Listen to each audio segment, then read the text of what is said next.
જો આ ડુંગળી છે બધી ડુંગળી સોરી. હાલો હું તમને બીજું પણ ઘણું બધું બતાવવાનો છું. આ હળદર છે, ઓલો પોપિયા છે, આ હળદર છે, આ રીંગણી છે, ઓલી પાછી મરચી છે, અને આ ફૂલઝાડ છે. ઓલે પણ એ પાસે મૂળા છે. જો આ મૂળા એ છા નથી થાય ને તારે આપણે વ્લોગ બનાવવાનો જ છે એનો. મૂળાનો પણ છે. જોઈ લો આનું નામ તો નહીં આવડતું, તમને ખબર હોય તો કહી દેજો કોમેન્ટમાં.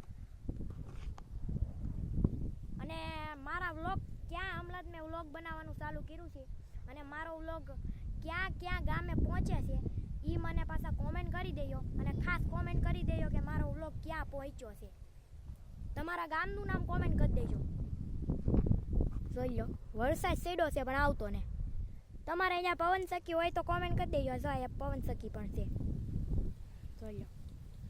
અને ભાઈ ગામડામાં રહેવાની મજા જ કંઈક અલગ છે. હાલો તો હું બધું તમને બતાવું. આ તુર છે. જોઈ લો તુર, પોપિયા, જો તુર, કપાસ.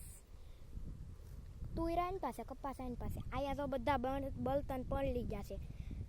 જો હવે ગેસમાં રાંધવાનું આવે બધું. હવે બળતણ કેમ કે પલળી જાય ને. જો ઓલે પણ તુર છે. અને ભાઈ અહીંયા તો પાછો આંબો છે. જો મોટો આંબો હું તમને બતાવું હમણાં. મોટો આંબો તમને બતાવું ભાઈ. વિડીયોમાં બની રહી છે, હું બનાવું. જો ઓલો મોટો આંબો. હાલો મિત્રો, મારા મિની બ્લોગમાં એટલું જ હતું.